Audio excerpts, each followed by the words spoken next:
Alright, what's up everybody? We're back with another edition of Everyday Hoops. Hope you guys are having a good one. Today we're going to be recapping last night's 5-game NBA slate on Tuesday. It's a very interesting game, some good games, especially TV ones. And we're going to get into it, talk about the games there. If you missed any other recap, you can go back on the channel, watch that. Thank you guys for the views on the videos and the shorts recently. I really appreciate it. We just hit 400 subs, so thank you guys, really appreciate it. We're on the road to 500 subs, man. Let's get it going. If you do like the content around here, consider subscribing, like, turn notifications, do all stuff like that. Really appreciate it. Really helps out a lot. Link to my Twitter, TikTok, stuff like that in the description down below. And I don't waste any more of your time. Let's get right into it. Alright, so the first game we had Cavaliers and Celtics in Boston. The Celtics are going to win this game 120-113. Cavs got off to a really hot start, outscoring Boston 31-21 in the first quarter. Boston came back with a big second quarter, outscoring Cleveland 38-29. It was a very close second half, but the Celtics closed away in the last few minutes. Celtics scored a 17-5, number one seed, or tied now for the best team in the NBA with the Minnesota Timberwolves. So the Cavs fall to 13-11, ninth in the Eastern Conference. Looking at team stats, Cleveland actually shot better from the field, hit more threes. They shot 48%, Boston shot 45%. Celtics hit 18 threes, Cavs hit 19 threes, but it was the free throws. The Celtics were 26 for 26 when the free throw line. Cavs were just 9 for 9. For Boston, Jason Tatum 25, 10, and 5, shot 7 for 19, 2 for 9 from 3. He took over late in this game to really close it out. Jaylen Brown also had 25 points on 10 for 17 shooting. Porzingis 21 and 10. Once he started getting down into the paint more, he was becoming unstoppable for Cleveland. And then 17, 4, and 4 for Derek White. He hit 5 threes, and then 11 for Jrue Holiday. Celtics got off to a rough start in this one, but they eventually came back. Their defense started to settle in. They just started hitting their shots. Derek White started hitting a couple big threes. Jrue Holiday had a big late third, early fourth stretch, I want to say, that really brought him back in. Porzingis late, and then the Jays took over in the last few minutes when they really needed to. They got to the free throw line, weren't fouling a lot, and that's how they won this game for Cleveland. 29 for Donovan Mitchell, shot 11 for 22, 5 for 13 from 3. Darius Garland at 26 and 7 assists, shot 4 for 8 from 3. Max Strus at 17 and 9, he had 5 threes. Jared Allen at 14, 5 and 5 with 3 steals and 2 blocks, and Caris LeVert had 11 off the bench. No Evan Mobley again. He's missed 3 games in a row now with an injury. Cleveland's just in a really weird spot right now.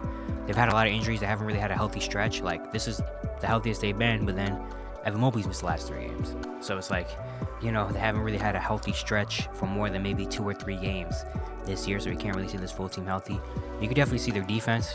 I mean, their defense is elite, obviously. It's really their offense, though. That's a bit of a concerning thing. They're still kind of relying on Donovan Mitchell, really, to help save them. Max Strus has been good. Darius Garland is now getting better the past 3 games, so that's something good. But after that, it's like, I don't know, their offense just isn't consistent enough, But really, that's what if they can have like a 5 or 6 or 7 at this point game, a healthy stretch where they can, really get together and play consistently together, they'll be fine. We still have so much time left, but yeah, that was a great win from Boston, Next, we got the Lakers and the Mavericks on TNT. Mavericks win this game 127-125. Mavs started off hot.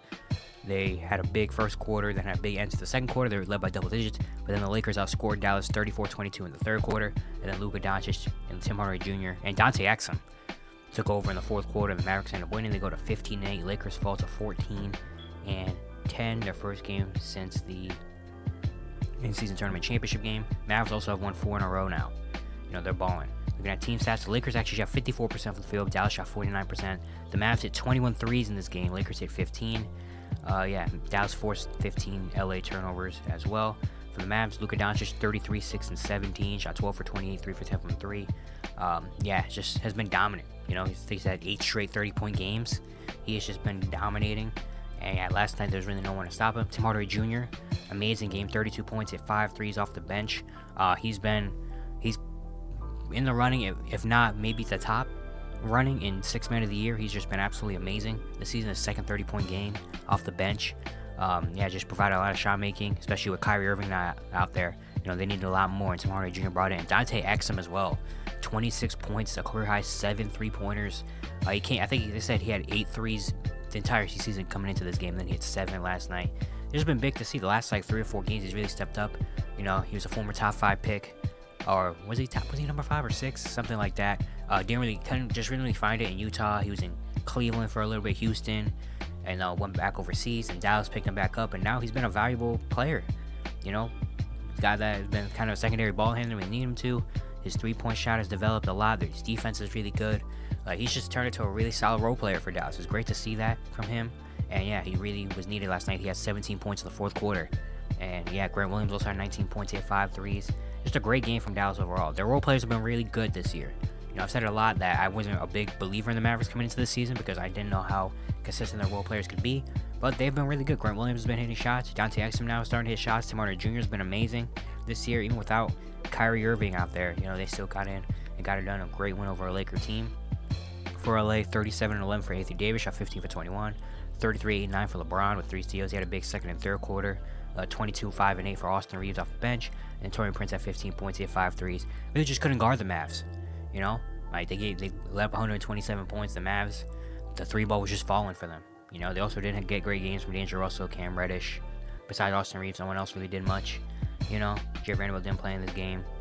And just stuff like that. So, yeah, the Lakers just couldn't really guard enough of the Mavericks, and the Mavs just were shooting lights out from 3, Next, we had the Nuggets and the Bulls. The Nuggets win this game 114-106. Denver goes to 16-9. Bulls fall to 9-16.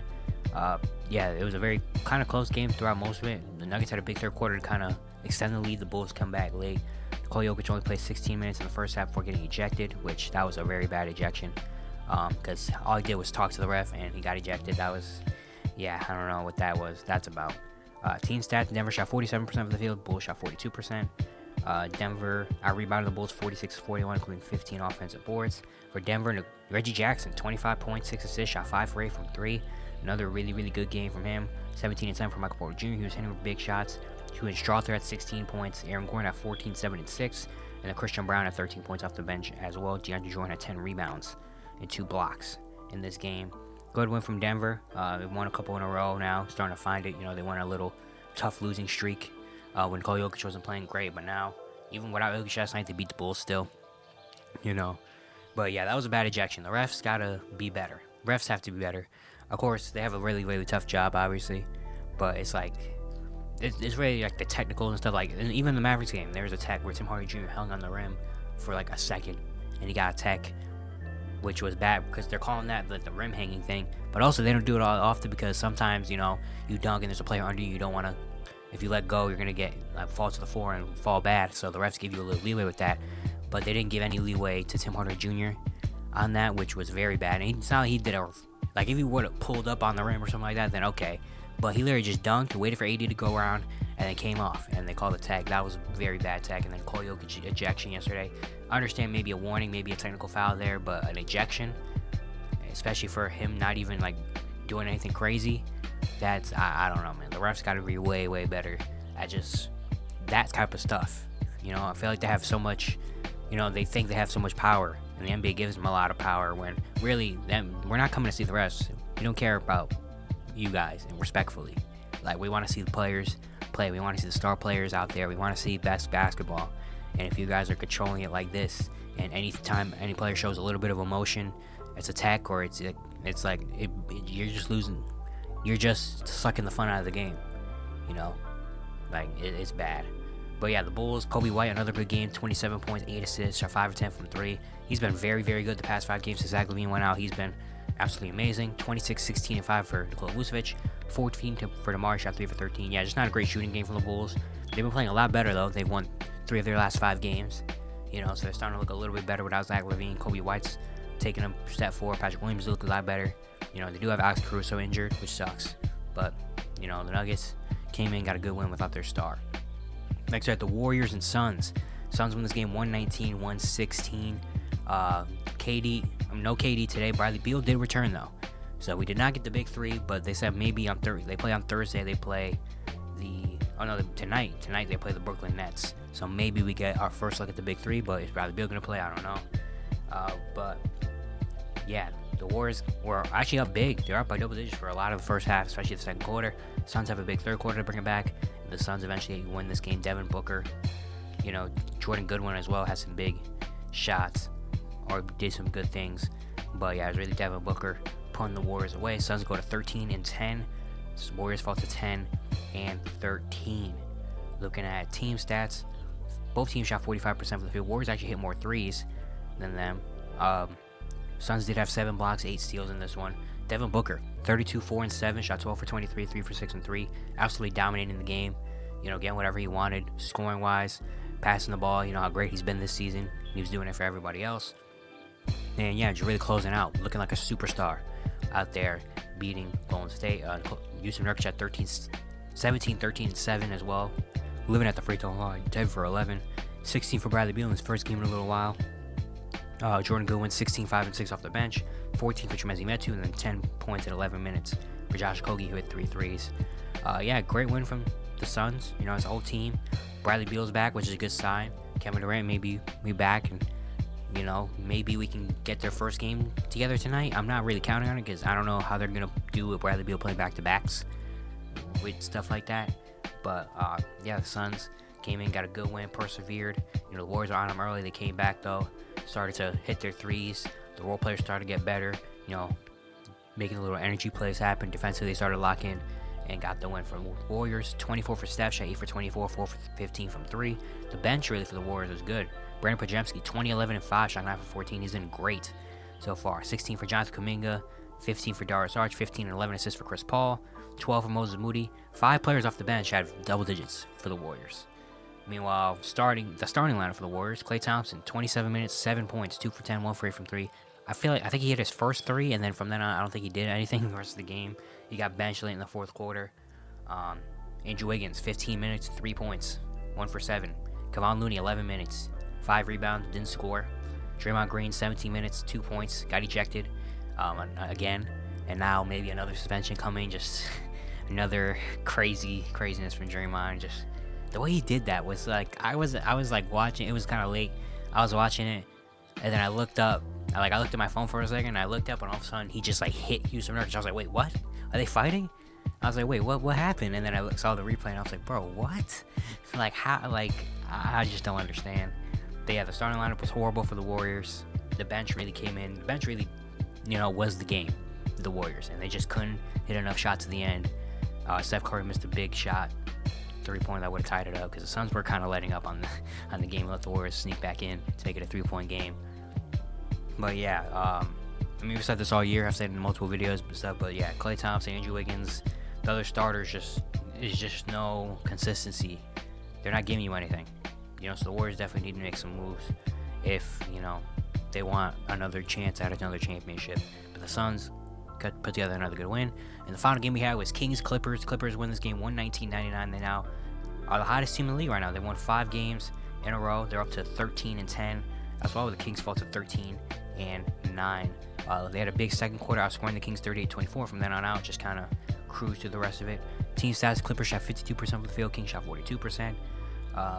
The Clippers, Kawhi Leonard, 31, 4 and 3, shot 11 for 14, 2 for 3 from 3. He's had 3 straight 30-point games. He had kind of a rough start to the year. Wasn't really looking like the Kawhi we know he can be, and now he's balling the last week or two, which is big for the Clippers. 15, 6 and 7 for James Harden, shot 4 for 9. 15 for Norman Powell off the bench, 10 for Terrence Mann. Paul George only played 16 minutes. He had 9 points with a groin injury. Hopefully it's nothing serious, But yeah, Clippers are starting to ball now. They won 5 in a row. Kawhi Leonard looks back to Kawhi Leonard. James Harden looks a little more comfortable, doing his thing. Norman Powell has been a lot more consistent as well. And yeah, they're just playing good basketball now, especially on the defensive end. Which is one thing, even when they were losing with James Harden, that was still there is their defense. And now their offense is finally starting to catch up a little bit, and be more consistent. Now they're going to be, now they're cruising. For Sacramento, 17 for Keegan Murray, shot 6 for 14, 15 and 10 for Domantas Sabonis. De'Aaron had 14, shot just 5 for 16 from the field. And yeah, they didn't really get much help from the bench or anybody else. Just a rough offensive game for the Sacramento Kings. Didn't score 100 points. That's rare for them. But yeah, and the Clippers just put on a great defensive clinic, But yeah, it's going to be it for today. Hope you guys enjoyed. Once again, if you enjoyed the content, consider subscribing, turn notifications, do all stuff like that. I really appreciate it. Really helps out a lot. And yeah, I'll see you guys tomorrow.